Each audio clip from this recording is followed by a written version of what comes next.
transcendental vibration established by the chanting of the sublime method of reviving our universal consciousness. As living spiritual souls, we are all originally universal conscious entities, but due to our association with matter from time immemorial, our consciousness is now polluted by the material atmosphere. The material atmosphere in which we are now living is called Maya, or illusion. Maya means that which is not. And what is this illusion? The illusion is that we are all trying to be lords of material nature, while actually we are under the grip of her stringent laws. When a servant artificially tries to imitate the all-powerful master, this is called illusion. In this polluted concept of life, we are all trying to exploit the resources of material nature, but actually we are becoming more and more entangled in her complexities. Therefore, although we are engaged in a hard struggle to conquer nature, we are ever more dependent on her. This illusory struggle against material nature can be stopped at once by the revival of our universal consciousness.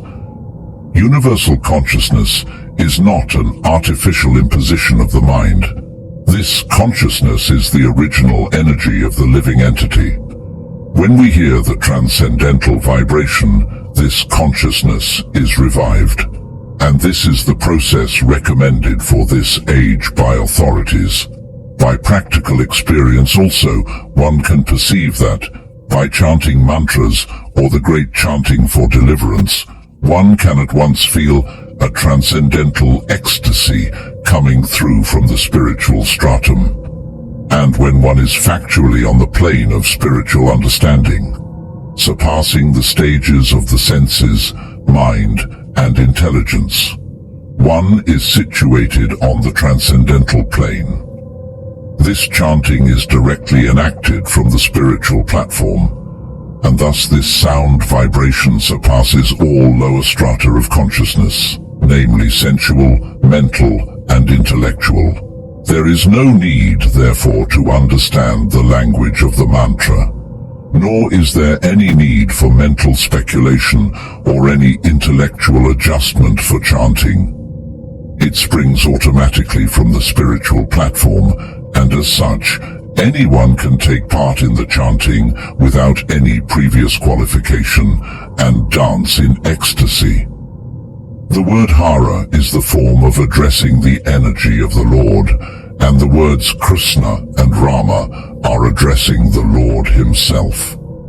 Both Krishna and Rama mean the supreme pleasure, and Hara is the supreme pleasure energy of the Lord, changed to hair in the vocative. The supreme pleasure energy of the Lord helps us to reach the Lord. The material energy called Maya is also one of the multi-energies of the Lord, and we, the living entities, are also the energy marginal energy of the Lord. The living entities are described as superior to material energy. When the superior energy is in contact with the inferior energy, an incompatible situation arises, but when the superior marginal energy is in contact with the superior energy, called Hara, the living entity is established in his happy normal condition. Sometimes it is said that, by meditation, one will understand that God is seated within one's heart always. Even when one does not know it, God is seated within the heart of everyone. He is not only seated in the heart of the human being, but he is also there within the hearts of the cats and dogs. The Bhagavad Gita certifies this with the declaration of the Lord. Iswara, the supreme controller of the world, is seated in the heart of everyone. He is not only in everyone's heart, but he is also present within the atoms. No place is vacant, no place is without the presence of the Lord. The feature of the Lord by which he is present everywhere is called the Paramatman.